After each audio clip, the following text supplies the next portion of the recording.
my mother declared. Stay away.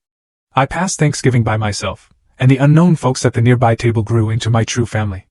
Half a decade later, they were announced at my nuptials as the bride's parents.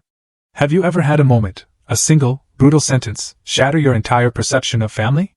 A moment so cold, so cutting, it made you question if you were ever truly loved at all. Because for me, that moment came like a quiet death. 7 words from my own mother, uttered so calmly they landed like a judge's final, unappealable verdict. Don't come home this year. Victoria doesn't want drama. I'm Elena, and I'm 32 now. Enough time has passed for me to see my life in 2 distinct halves. The years I spent desperately trying to earn a place in a family that treated me like an inconvenience, and the years after I finally stopped begging. Most people imagine heartbreak as a screaming fight, a slammed door, or some dramatic, undeniable last straw. But sometimes, it's not like that at all. Sometimes, it's just your mother, calling you 3 days before Thanksgiving, delivering that chilling decree. No explanation. No apology. Not even a pause long enough to pretend she cared what it did to me. Just a clean, surgical decision that surgically removed 27 years of my futile attempts to belong. I remember every excruciating detail of that phone call, because when something fundamentally shifts your world, those details tattoo themselves onto your soul. It was November 21st, late afternoon, already dark in that early winter way Boston gets, where even the streetlights seem tired. I was in my tiny studio apartment, you know the kind, where the kitchen is basically a strip of counter, and your bed is always in your sideline.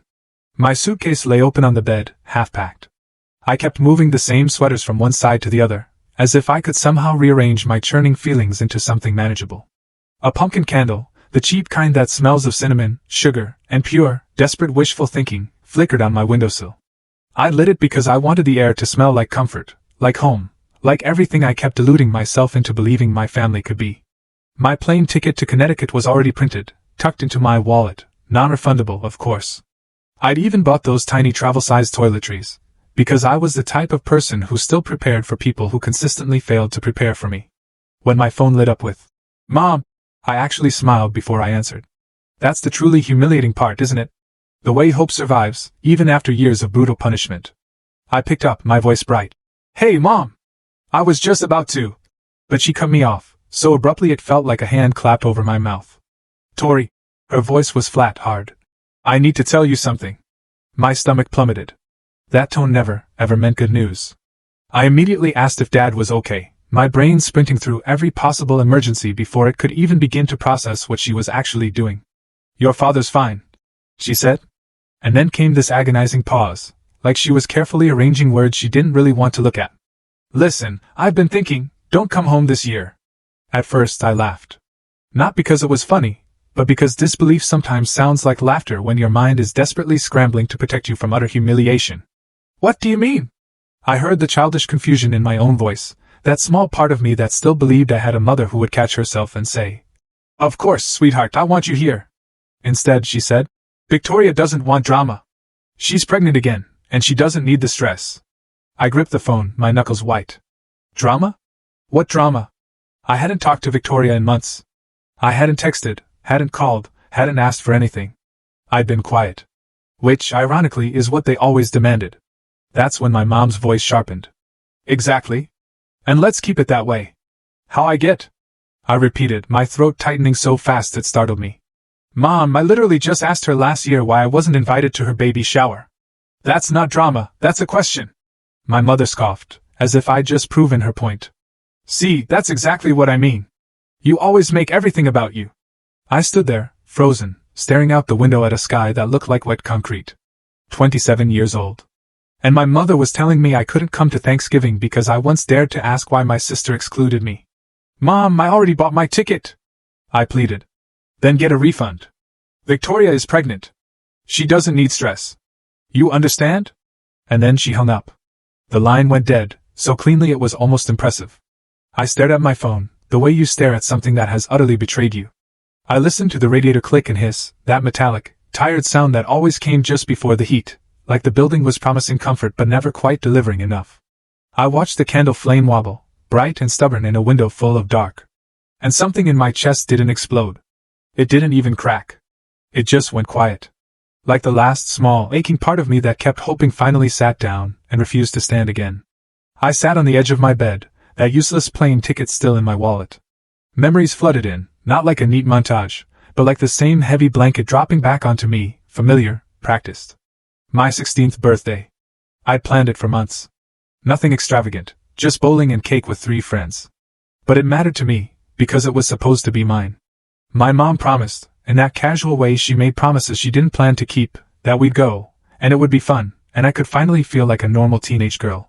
The morning of my birthday, Victoria called, crying because she'd failed her calculus final and needed emotional support. My mom canceled my party without even looking me in the eye. We spent the day consoling my sister while my friends texted, asking what time to meet, and I typed out lie after lie until I just stopped answering. When I cried, my mom told me, "Don't be dramatic, Tori. Your sister needs us more right now. You can celebrate next weekend." We never did. Then there was my senior year art show, where my charcoal portrait was chosen to hang in the front hall. I'd worked on it for weeks, hands smudged black, eraser crumbs everywhere, my fingers aching from the pressure of trying to make something true. My teacher told me, in that encouraging voice adults use when they think you might not hear it often, "You have real talent." I invited my parents. My mom said she'd try. That night, I stood by my framed drawing, a plastic cup of punch going warm in my hands, while other kids' parents took pictures, hugged them, and told them they were proud. Mine never came. When I called later, my mom said Victoria had a headache and needed her. As if that explained everything. Then college graduation. 4 years of late-night studying, part-time jobs, cheap ramen, praying my car would start, and promising myself that once I graduated, maybe they'd finally see me. I graduated with honors, the first in my family. I remember standing in my cap and gown, my heart pounding, scanning the crowd for my parents' faces. Their seats were empty. They showed up 2 hours late, casually, like they were arriving at a movie they didn't mind missing the beginning of. Victoria had a routine prenatal checkup, they said. It couldn't be rescheduled. My mother squeezed my arm and said, "You understand, sweetheart. Your sister's baby is more important than a ceremony. More important than me." That was always what she meant. I learned early that complaining only made things worse. If I cried, I was sensitive. If I asked why, I was making everything about myself. If I tried to explain how it felt, I was starting drama. So I adapted. I became smaller, quieter, easier. I learned how to swallow the sharp words that rose in my throat. I learned how to smile at my sister's announcements while my own milestones sat unnoticed. I learned how to be the kind of daughter who didn't require anything, because requiring something meant being punished for it. And sitting there, at 27, in a cold apartment, with a ticket I couldn't refund and a candle that smelled like a holiday I wasn't allowed to have, I finally realized the truth. There was no amount of small that would ever be small enough to earn them. I called my father anyway. Because the little girl in me still believed that maybe, just maybe, he would choose me if I gave him the chance. The phone rang 4 times before he answered. "Hey, kiddo," he said, cautious, like he already knew what I was going to ask and wanted to keep his hands clean. "Did Mom tell you?" I asked. There was a pause, long enough that I could hear the TV in the background. Football, probably. The steady roar of a crowd that sounded like a life happening without me. "She mentioned it," he said. "And you're okay with this?" I asked. "You don't think I should be allowed at Thanksgiving with my own family?" Another pause, even longer. "You know how your mother is," he said. "She's just trying to keep the peace." "By excluding me?" I said, and my voice cracked even though I fought to keep it steady. "Then what is it like, Dad? Tell me. Because from where I'm standing, it looks like you're choosing Victoria over me." Again. Silence. I could almost see him in his recliner, rubbing his forehead the way he did when he wanted to disappear from conflict. I asked very softly, "Do you want me there?" And the pause that followed was the loudest thing he had ever said to me. Finally, he cleared his throat and said, "I think it's better if you listen to your mother this year." Something inside me emptied out so cleanly it scared me. Not sadness, not rage, just absence. I said, "Okay."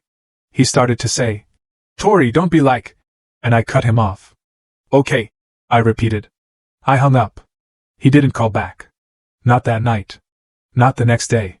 Not ever to say, "I'm sorry," or, "This isn't right," or, "Come anyway. I'll handle it."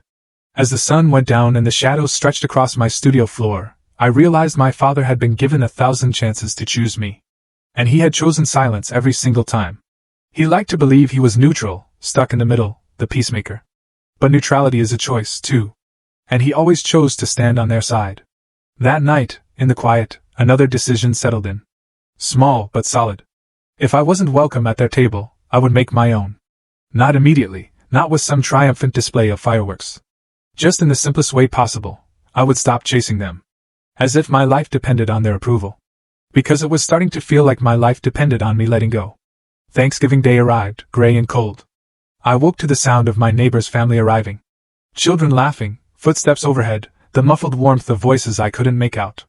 Through the vents came the smell of stuffing, roasted turkey, and butter, like the building itself was hosting a dinner I wasn't invited to. I made instant coffee that tasted burnt, no matter how much creamer I added. I sat by the window and watched snowflakes drift down onto an empty street that looked like it had been abandoned for the holiday. My phone stayed silent. No calls, no texts, not even a perfunctory happy Thanksgiving from anyone in my family. Around noon, I made the mistake of opening Instagram. And there it was. Victoria's photo, my parents, my sister, her husband, their toddler in a tiny turkey sweater, all smiling around a dining table in Connecticut like they were starring in an ad for gratitude. The caption read, "So grateful for my family. These are the people who matter most." I zoomed in and counted the place settings. There were 5 chairs. 5. No extra chair. No empty place setting. Not even the smallest hint that I was missing. They hadn't just excluded me. They'd erased me. I stared at the ceiling and considered ordering delivery and staying in bed. That's what they expected from me, I realized. For me to collapse into sadness so they could point and say, "See? Drama." But something in me refused. Not out of spite, but out of sheer survival. I put on my coat, shoved my hands into my pockets like I could hold myself together, and decided that if I was going to eat alone, I would do it somewhere with real food, and light, and the sound of life. Harborview Grill was one of those old Boston restaurants that looks like it's been there forever. Dark wood, brass fixtures, candles on every table, cloth napkins folded into crisp triangles like someone actually cared about presentation. More importantly, it was one of the few places open on Thanksgiving. When I pushed through the door, warmth hit me like a wave. Roasted turkey, fresh bread, cinnamon coffee. The soft clink of glasses. The low hum of voices. And everywhere, people who belonged somewhere. Couples leaning close, grandparents laughing with open mouths, children with cheeks flushed from running between tables. The hostess asked, "Just one tonight?" With barely concealed pity, and I forced my face into something neutral and said, "Just one." She led me to a tiny two-top in the corner, squeezed between the kitchen door and a large family that had pushed 3 tables together. I could have touched their chairs if I reached out. The family beside me had everything I'd wanted without seeming to try. An older couple at the head of the table, late 60s maybe, hands moving like they'd spent a lifetime passing plates to people they loved. A middle-aged man with his wife and 2 kids. A younger man, around 30, who kept making everyone laugh. 3 generations, easy, like love was the default setting. They interrupted each other affectionately. They passed food without asking. They argued about football with the comfort of people who knew the argument would end in dessert and hugs. I tried not to stare, but it was like watching someone else breathe oxygen while you're underwater. The server brought a bread basket and a tight smile. "The Thanksgiving special?" I said yes. My turkey arrived, golden-skinned, with cranberry sauce, mashed potatoes, stuffing, gravy. Perfect. Magazine perfect. I couldn't taste any of it. I pushed food around my plate, trying not to look at the family next to me, trying not to picture my own family laughing in Connecticut, passing the gravy, not once wondering where I was. And then, in the middle of that restaurant full of warmth, a truth I'd been avoiding for 27 years landed in me with complete, shattering clarity. This wasn't about Thanksgiving. It wasn't about Victoria's pregnancy. It wasn't about peace. It was a pattern so deep it had shaped my entire life. I had spent my whole life trying to earn a place at their table, bending myself into smaller shapes, swallowing my hurt, apologizing for having feelings. And it had gotten me exactly here, alone in a corner with a meal I couldn't taste, and an Instagram photo with no empty chair. The tears came before I could stop them. I turned toward the window, pressed my napkin to my eyes, tried to be invisible the way I always had. "Honey?" A woman's voice. Warm. Concerned. I froze, then looked up. The older woman from the family beside me stood by my table. Silver hair, kind eyes, a face that looked like it had spent a lifetime actually listening. She looked at me like I mattered. "I'm fine," I said, doing what I always did. "Just allergies." She raised one eyebrow, not judging, just knowing. "Allergies don't usually make people cry into their napkin on Thanksgiving." A sound came out of me that was half laugh, half sob. "That obvious?" "Only to someone who's paying attention," she said. "I'm Eleanor." I told her my name, Tori. And she repeated it like it was worth remembering. She glanced back at her table, then at me, and said simply, No one should eat alone on this day. Why don't you come join us? I shook my head immediately, because saying yes felt like stepping into the unknown without armor. Oh no, I couldn't. I don't want to intrude. Her smile was gentle but firm. You're not intruding. I'm inviting. There's a difference. Then she continued, like she'd already decided, cracking a joke about her husband's terrible humor and her son trying to start political debates. And from the big table, her husband waved and called. She won't take no for an answer, trust me. 43 years and I've never won an argument. The younger man grinned. He's not wrong. I looked at my cold turkey and my empty table, then back at Eleanor's eyes. And something in me, something that had been starving, leaned toward her warmth. Okay, I heard myself say. If you're sure? I'm sure, she said, and put a hand on my shoulder like it belonged there. Come on, we just opened another bottle of wine, and there's way too much pie. They made room for me like I'd always been there. A chair appeared. A plate was handed to me. Before I could even sit down, someone poured wine into a glass and placed a warm roll on my plate. The older man stood and shook my hand firmly. I'm Richard, he said. This is my wife, Eleanor. Our son Daniel and his wife Sarah, their kids, Emma and Lucas, and our youngest, Marcus. I gave an awkward wave and said thank you too many times. Daniel asked what I did, passing mashed potatoes as if this was normal, as if I belonged at this table. I told them I was a freelance graphic designer. Sarah smiled and said it was wonderful. Emma, who looked about 8, proudly announced she could draw stick figures better than her mom. Everyone laughed, not at anyone, but with each other. It hit me how different that felt, how laughter could feel like warmth instead of a weapon. Marcus caught my eye from across the table and said conspiratorially, Fair warning, my dad's about to tell a joke. Richard protested. Eleanor said, He is. Richard delivered a turkey joke so bad, Daniel groaned and the kids squealed.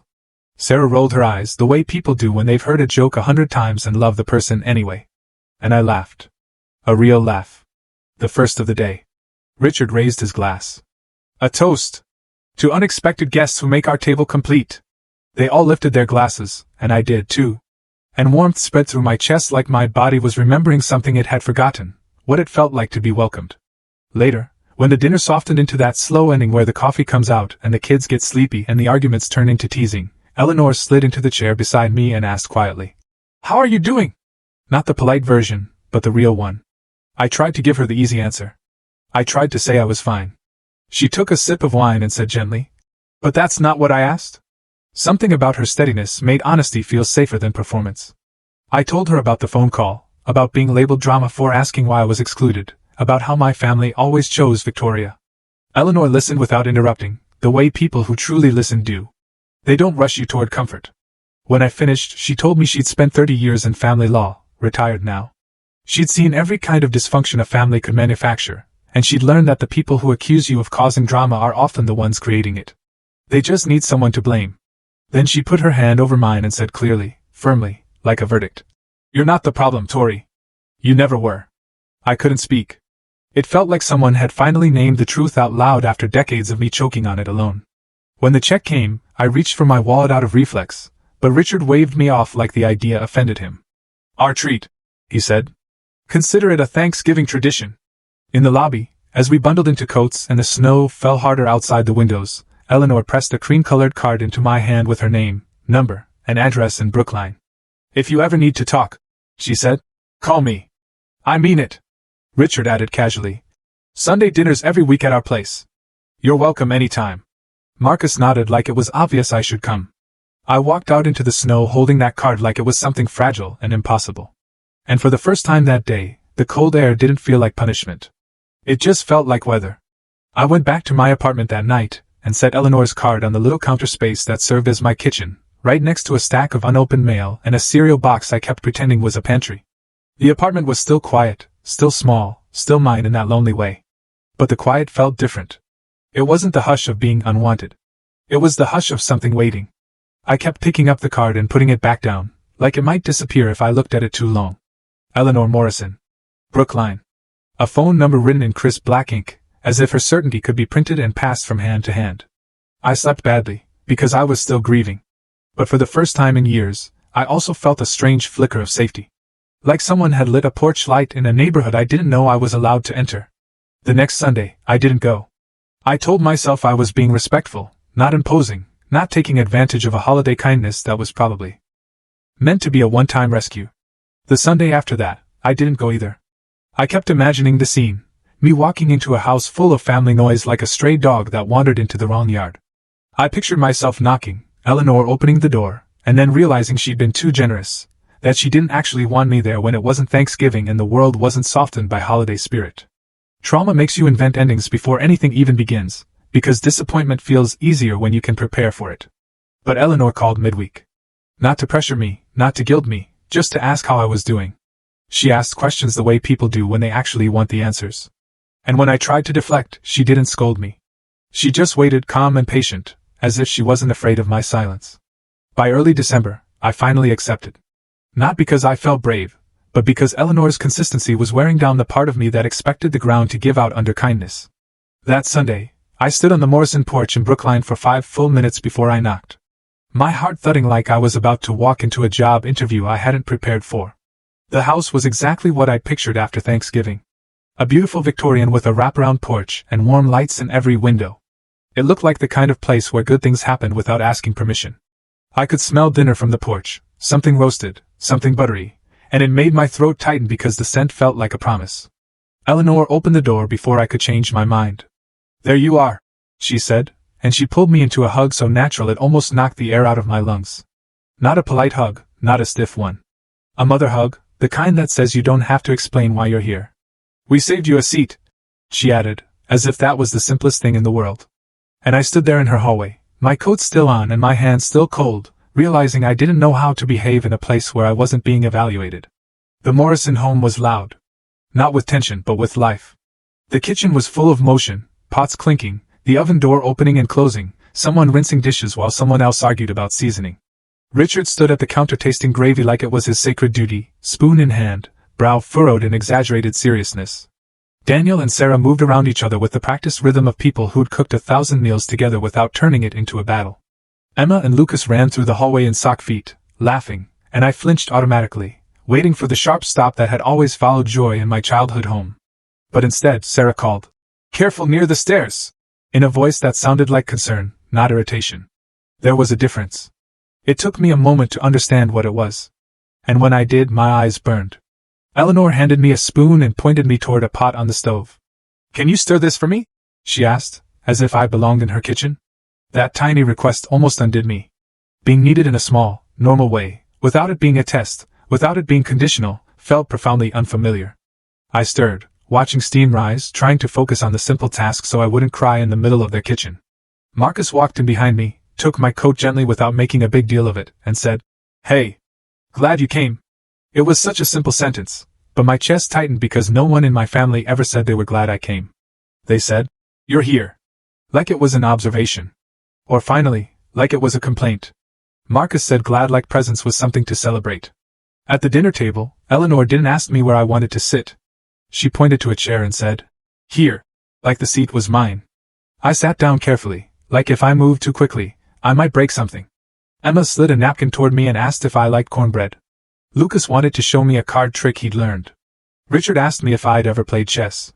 Daniel asked about my work again, and when I explained a recent design project, he listened like it mattered instead of nodding politely until he could talk about himself. I realized I was holding my breath, literally holding it, waiting for the moment someone would get tired of me. When it didn't come, my body didn't know what to do with the relief. That first Sunday, I drove home with my cheeks aching from smiling.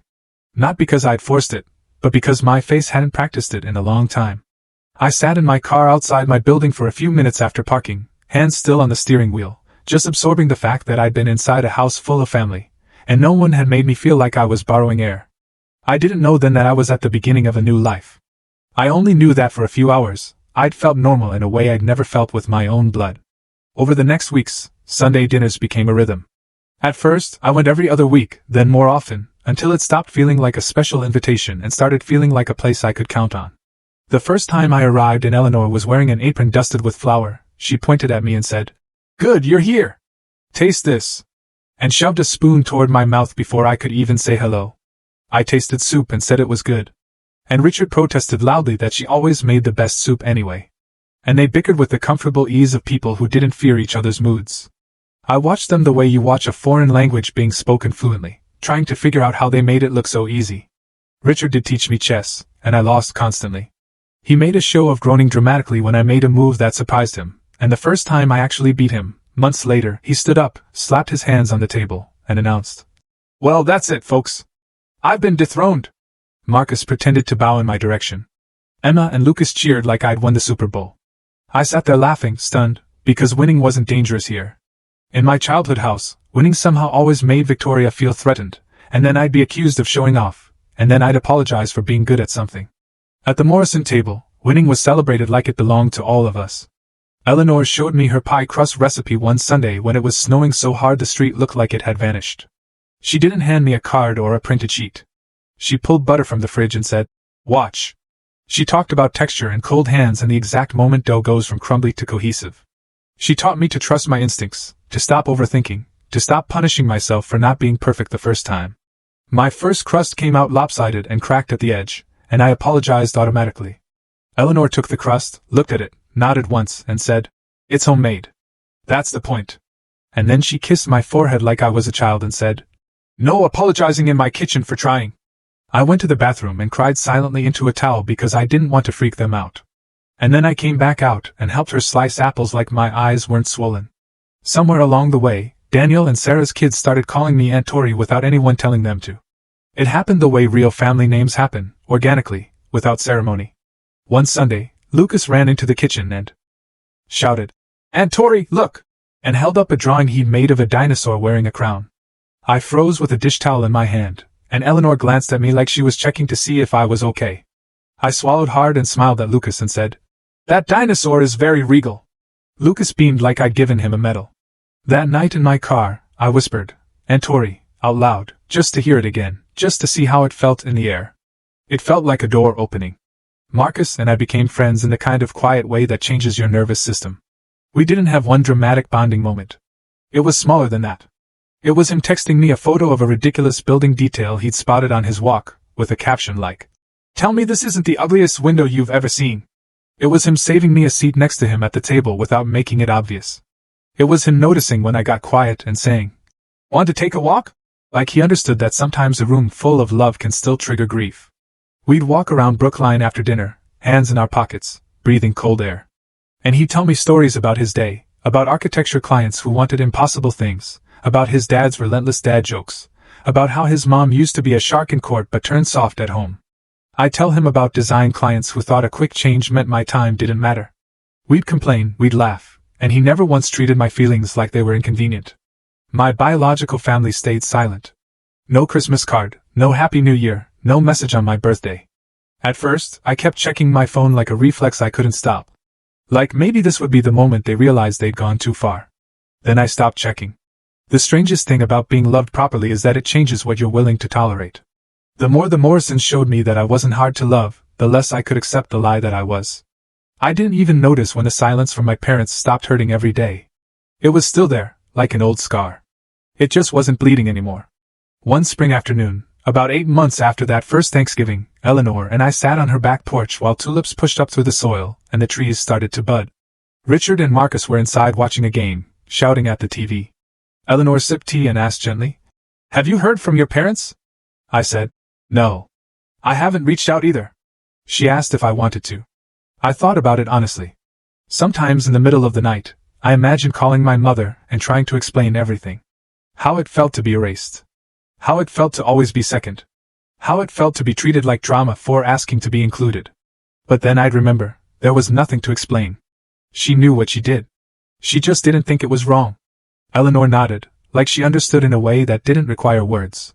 She said it was a hard thing to accept. I told her I kept waiting to feel guilty, because people love to say you should forgive family no matter what. Blood is thicker than water. Family is family. Eleanor snorted softly at that and said she'd never believed it. She told me, in that calm voice she used when she was about to drop a truth, that in her career she'd help people find legal recognition for the families they built, not the ones they were born into. "The law recognizes what the heart already knows," she said. At the time, I didn't understand what she was hinting at. She didn't push. She just patted my hand and asked if I'd ever grown tomatoes. But the idea stayed in me, like a seed. 2 years after that first Thanksgiving, Marcus asked me to dinner at Harborview Grill. The same restaurant where everything started. When I slid into the booth, I laughed and said it felt circular. He smiled and said that was the point. He was nervous.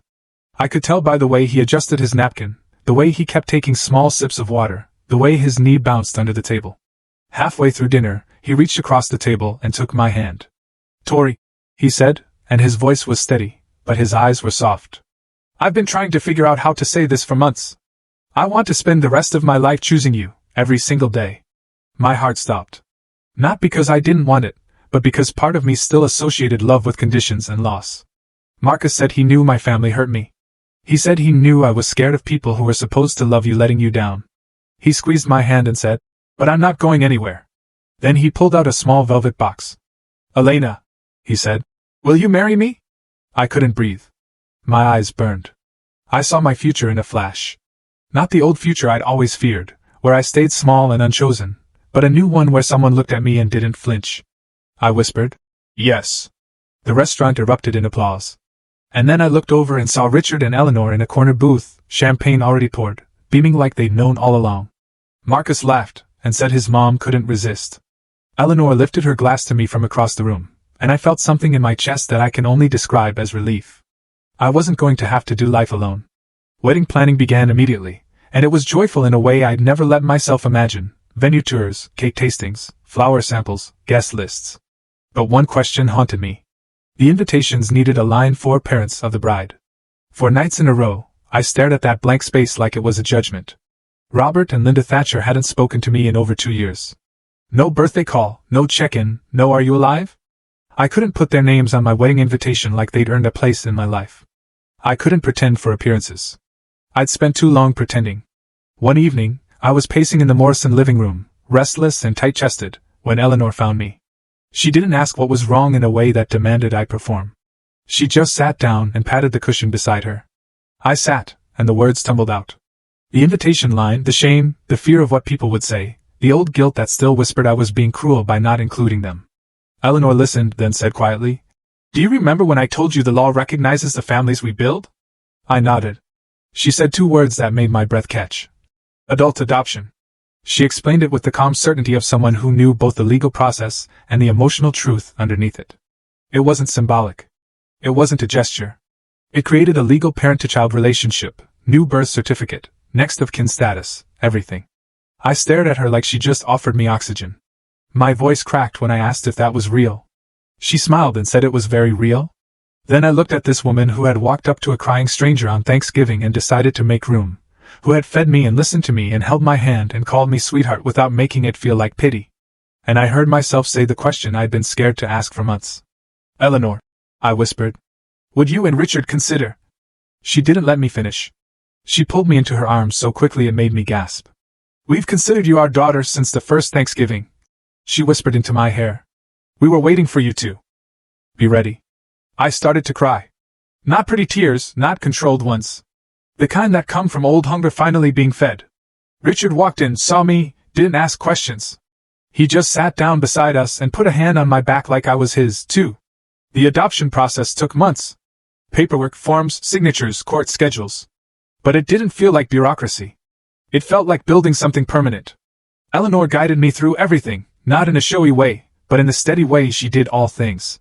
There were nights we sat at her dining table with stacks of papers and pens, and she explained what each document meant.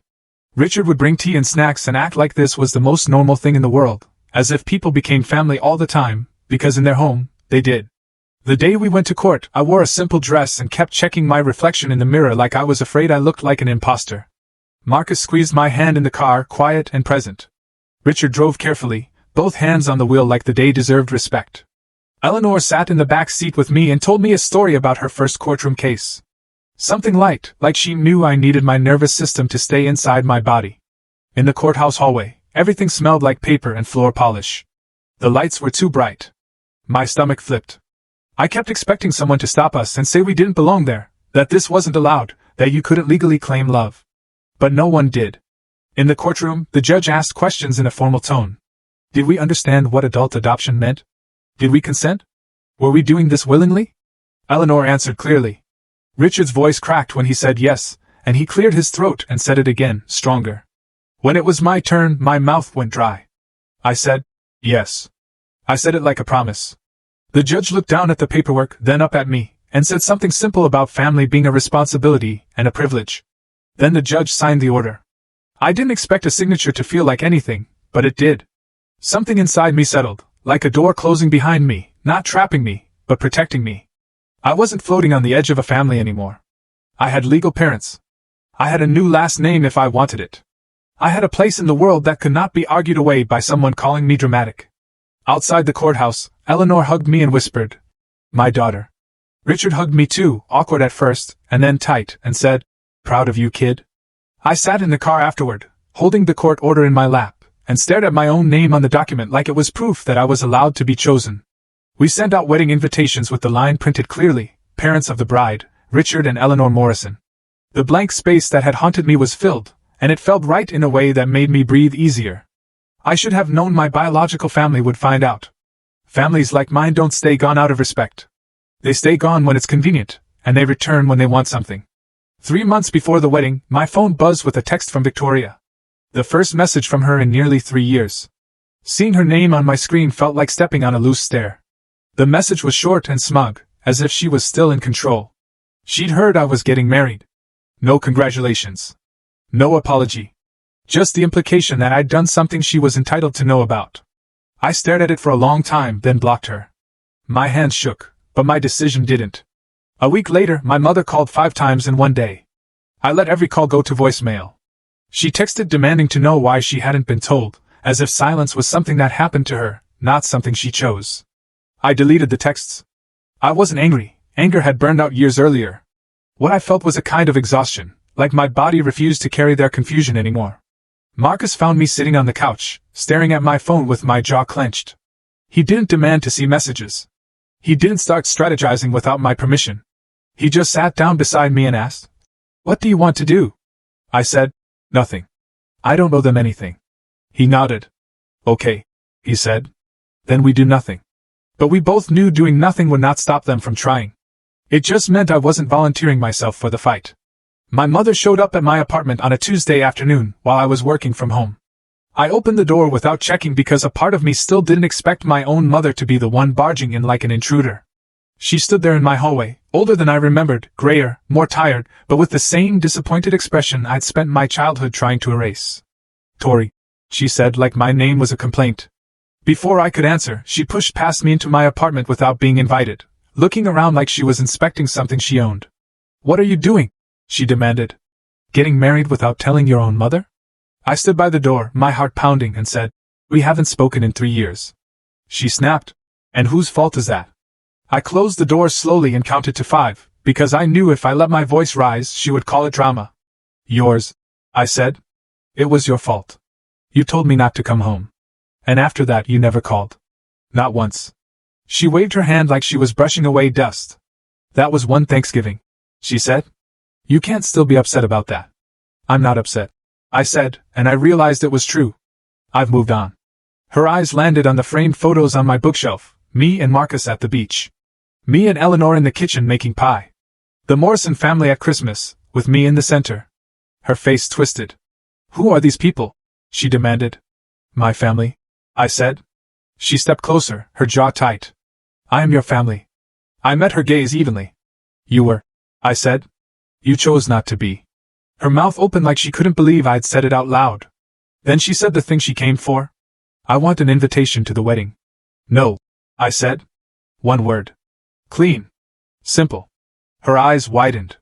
"Excuse me?" I walked to the door and opened it. My heart was still pounding, but my hands were steady. "You don't get to erase me and then demand a seat at my table," I said. She stared at me like she was seeing a stranger. Maybe she was. Then she left, stiff with humiliation. And when the door closed, I leaned against it and breathed until my body stopped shaking. Not because I regretted it, but because my nervous system still remembered what it felt like to defy her. The wedding day dawned golden and perfect. June in Napa Valley, sunlight spilling over rolling hills and endless rows of grapevines like the world was blessing us. We chose an outdoor ceremony and a reception in a stone barn decorated with white roses and greenery. In the bridal suite, Eleanor adjusted my veil in the mirror with hands so gentle it made my throat ache. "You look beautiful," she said softly. I looked at my reflection and saw someone calmer than the girl who'd cried alone in Harborview Grill. That girl hadn't believed she deserved love. This woman knew better. On the vanity sat the wedding program, and I picked it up and read the line that still felt miraculous. Parents of the bride, Richard and Eleanor Morrison. Underneath, smaller, the phrase "we chosen carefully, the family who chose her." Eleanor noticed me looking. "Are you nervous?" she asked. "About marrying Marcus?" I shook my head. "No." I set the program down. "About what might happen," I admitted. After my mother showed up at my apartment, I'd hired security quietly. Not because I wanted drama, but because I wanted peace. Eleanor put her hands on my shoulders and said, "Whatever happens today, you have a family who chose you. We will always choose you." I hugged her, and the words came out before I could overthink them. "I love you, Mom." It was the first time I'd called her that. The word felt natural, like it had been waiting in my throat for years. Eleanor's eyes glistened. "I love you too," she whispered. "My daughter."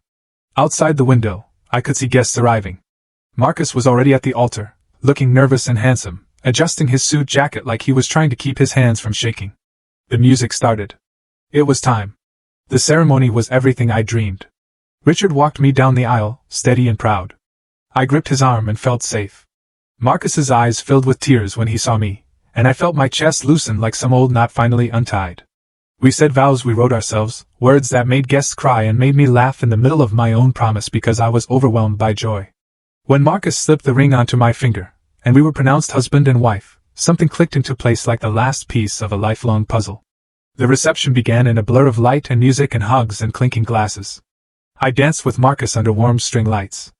I laughed with Sarah and Daniel. I kissed Emma's forehead when she told me I looked like a princess. I watched Richard try to hide tears and fail. I watched Eleanor hold my hands and squeeze them like she was reminding me I wasn't alone. For a while, I let myself forget the edge of dread I'd been carrying. Then a security guard approached discreetly and said, "Mrs. Morrison, there are 2 people at the entrance. They claim to be your parents." My stomach didn't drop the way it used to. It tightened, yes, but my mind stayed clear. Marcus stepped closer, his expression hardening. "I'll handle it," he said. I shook my head. "No," I said. "This is my moment. I'll handle it." I could have had them removed. I could have avoided it. But something in me wanted them to see. Let them see what they lost. Let them see the family who stepped up when they stepped away. Let them witness the life I built without them. I told the guard to let them in, but not to seat them with family. Put them in the back. A few minutes later, I saw them, standing uncertainly at the edge of the reception. Linda and Robert Thatcher. My mother looked rigid, scanning the room like she was searching for her rightful place. My father looked smaller than I remembered. Shoulders slumped, hands stuffed into his pockets like he wanted to disappear.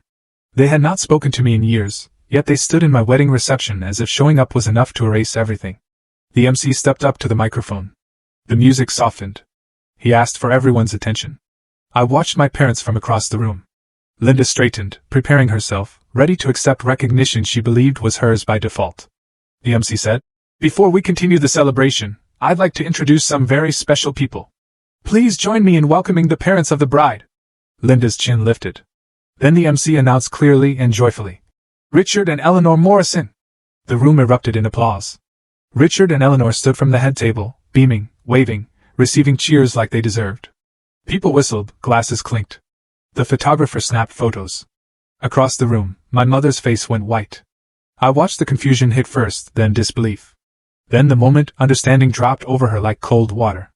Richard and Eleanor were not like my parents. They were my parents, in every way that mattered. My mother grabbed my father's arm and whispered something I couldn't hear, her mouth moving fast, frantic.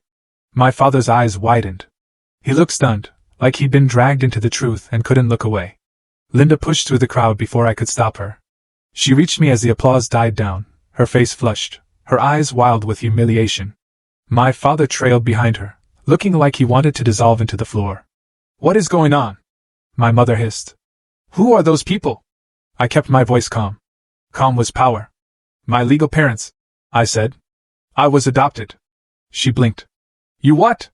She staggered back half a step. "You can't just replace us." "I didn't replace you," I said evenly. "You abandoned me first."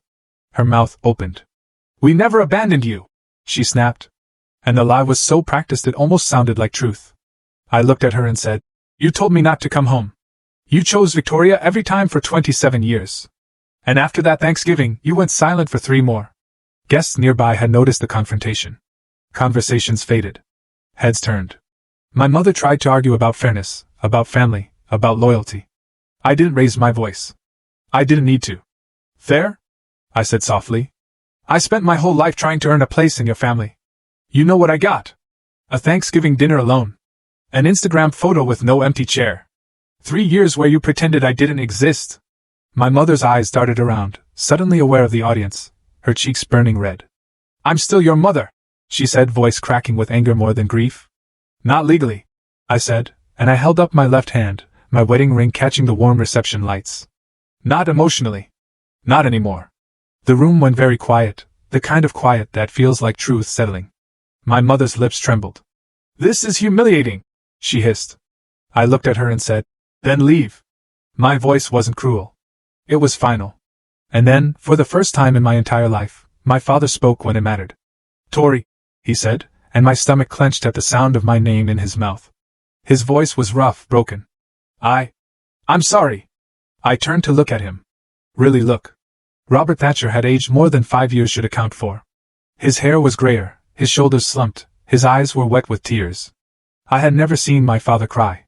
Not once. I'm sorry, he said again. I should have done better.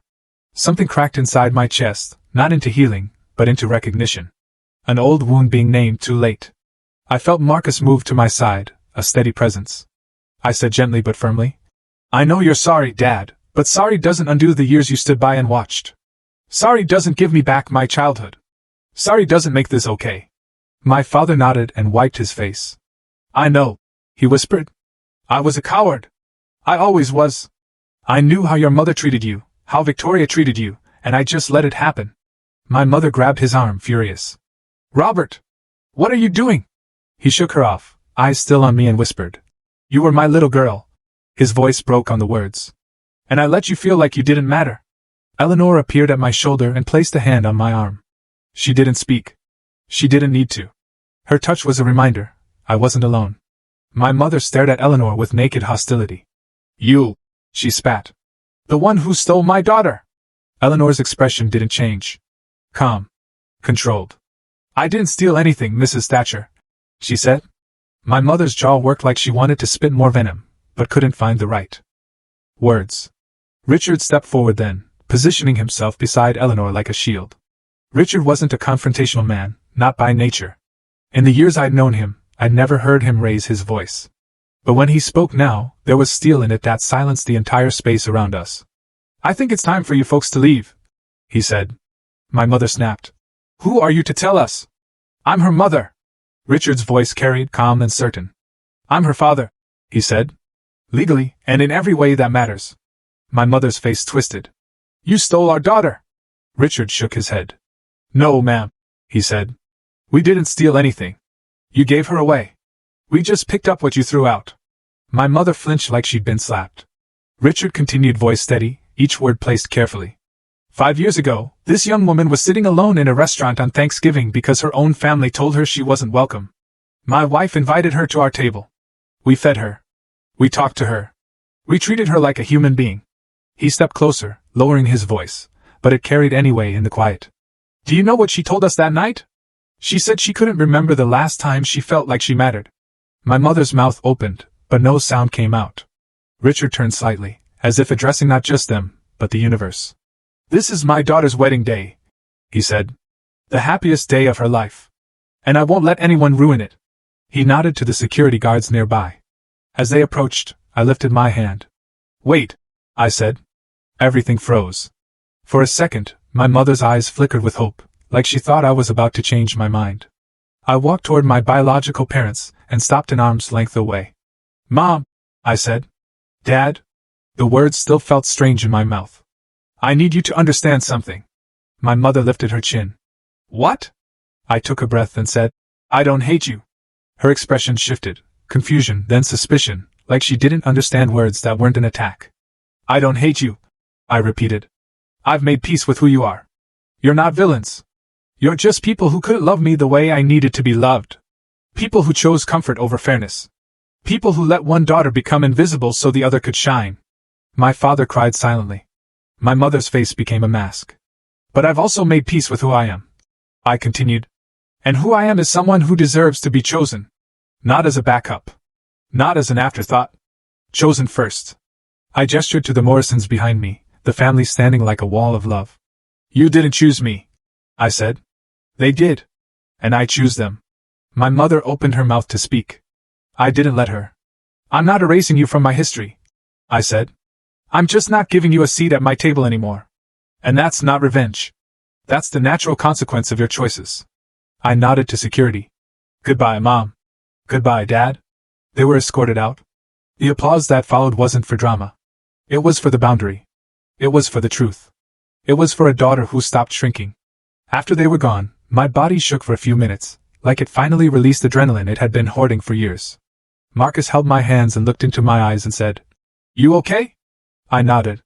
Because I was. Not because it didn't hurt, but because it was done. Eleanor hugged me so tight I could feel her heartbeat. Richard kissed the top of my head like he'd done it 100 times. Then the music rose again, and the night returned to joy.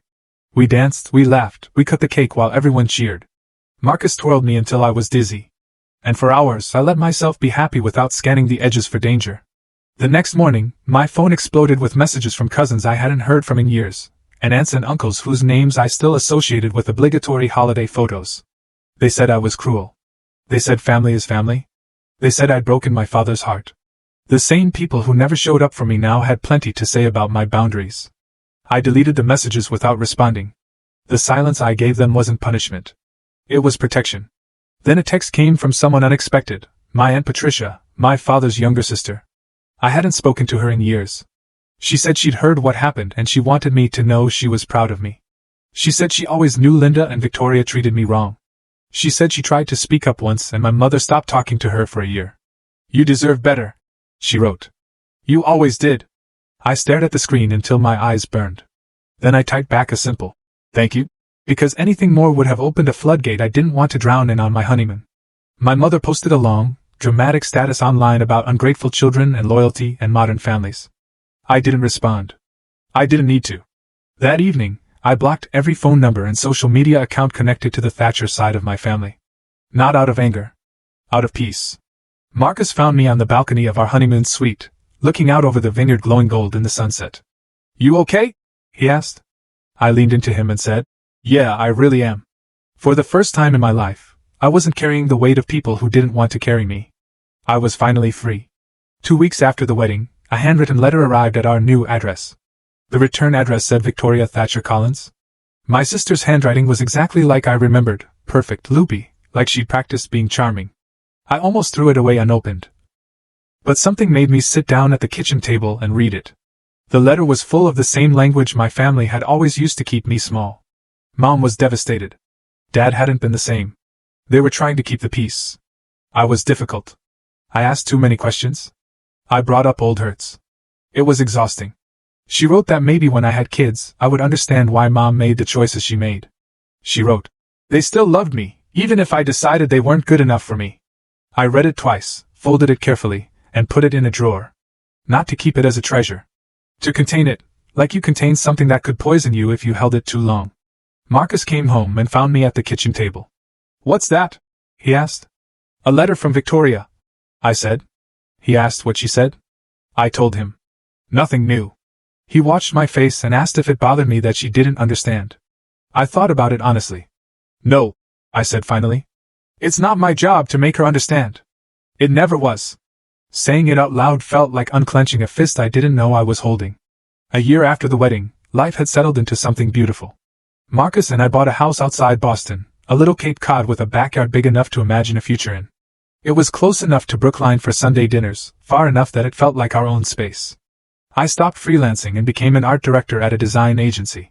The first day I walked into my own office, I sat at the desk and felt proud in a way that didn't require anyone else's approval. Marcus was thriving at his architecture firm. We were building a life together, literally and figuratively, with weekends that didn't involve walking on eggshells and holidays that didn't require me to shrink. And then I got pregnant. The day the test turned positive, I sat on the bathroom floor and laughed, and cried at the same time. Marcus knocked on the door and asked if I was okay. And I came out holding the test like it was the most fragile thing in the world. His face changed instantly. Shock. Joy. Disbelief. And then he pulled me into his arms so tight I squeaked. When we told Eleanor and Richard, Eleanor cried immediately, hands flying to her mouth like she couldn't contain the emotion. Richard tried to act composed, blinking fast, then sniffed and said something about allergies, and everyone laughed because no one believed him. Daniel's kids started arguing about who would be the baby's favorite cousin before we even finished dessert. One Sunday afternoon, Eleanor and I set up the nursery. We painted the walls a soft sage green, and the room smelled like fresh paint and possibility. Richard built a rocking chair by hand, sanding the wood until it was smooth, humming quietly like he was building love into the grain. Marcus assembled the crib with the seriousness of someone assembling a spaceship. Eleanor held up 2 different mobiles and asked which one I liked. I told her I'd been thinking about names. If it was a girl, I wanted Emily. Emily Grace Morrison. Eleanor's eyes filled. That's beautiful, she whispered. I smiled and told her the Morrison part was non-negotiable. I want her to have the name of the family that chose her mother, I said. Eleanor set the mobiles down and hugged me. You know, she said, when I saw you sitting alone in that restaurant, I had no idea we'd end up here. I just saw someone who needed kindness. I told her honestly that she saved my life that night. She pulled back, held my shoulders, and looked directly into my eyes. No, sweetheart, she said. You saved yourself? We just showed you it was possible. That sentence stayed with me through my pregnancy, through every moment of fear and joy, through every wave of hormones and every late-night worry. You saved yourself? It made me feel powerful in a way I'd never been allowed to feel as a child. When Emily was born, tiny and perfect, I held her against my chest and whispered promises I hadn't known I needed to make until I had her in my arms. I whispered that she would never have to earn my love. She would never have to make herself small to be safe. She would never have to wonder if she mattered. Marcus sat beside me and cried silently, wiping his cheeks with the heel of his hand. Eleanor hovered like she didn't want to overwhelm me, but also couldn't bear to be far away. And Richard stood behind her with his hands folded, eyes shining, looking at Emily like she was a miracle he'd been waiting for his whole life. 5 years to the day after I sat alone in Harborview Grill, I sat at the head of a very different table. The Morrison house was chaos, the best kind. Emily, 6 months old now, was being passed from lap to lap like a tiny, drooling treasure. Daniel's kids played some complicated card game in the corner, arguing over rules they made up as they went. Sarah and Marcus debated the correct way to carve turkey. Richard tried to sneak extra pie when he thought Eleanor wasn't looking. She was, and she swatted his hand with a dish towel while laughing. The whole room smelled like roasted turkey and butter and cinnamon and warm bread, and it felt like safety made visible. Eleanor clapped her hands and said, "We need a toast before we eat." Then she looked at me. "Tori," she said, "would you do the honors?" I stood with Emily in my arms and looked around the table. At the family I'd found, the family that had found me. I felt Marcus's hand squeeze my knee under the table.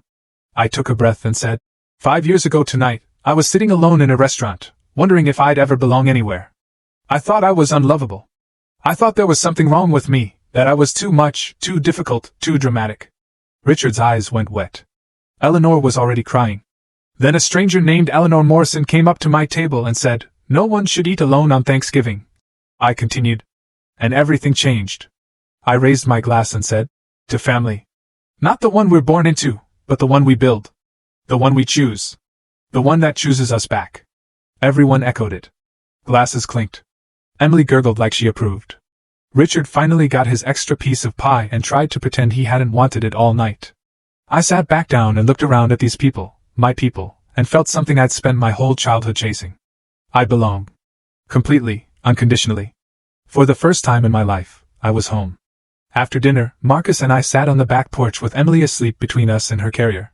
The November air was cold, but we were bundled in blankets, watching stars appear one by one. Marcus asked quietly if I ever thought about my biological parents. I considered the question honestly. Sometimes, I admitted. In the middle of the night, mostly. I'll wonder how they're doing, if they've changed, if they ever understood what they lost. Marcus asked if I thought they had. I shook my head. People rarely do, I said. Not in the ways that matter. He asked if that made me sad. I looked at Emily's tiny fist curled near her cheek, her chest rising and falling peacefully, and I realized my answer had changed. It used to, I said. But not anymore. I spent so many years being sad about a family that didn't want me. I don't have room for that anymore. My life is too full. What changed wasn't them. It was me. I stopped waiting for them to love me the way I needed. I stopped shrinking myself to fit into their version of who I should be. I started building something new with people who showed up again and again, even when I didn't know how to accept it. Setting boundaries isn't revenge. It's survival. It's choosing yourself when no one else will. Family isn't blood if blood demands you bleed quietly. Family is the people who show up. The people who see you crying alone at a restaurant table and invite you to join them. The people who open their Sunday dinners and their hearts and their lives to you until you realize you were never too much. You were just in the wrong place, begging the wrong people for the wrong kind of love. Voice softens, becomes very direct to the audience. I know my story is intense, and maybe even a little shocking. But it's my truth. I wonder, have any of you ever had to draw a hard line with family? Or found your true family in unexpected places? Tell me what you think in the comments below. I'm really curious to hear your experiences.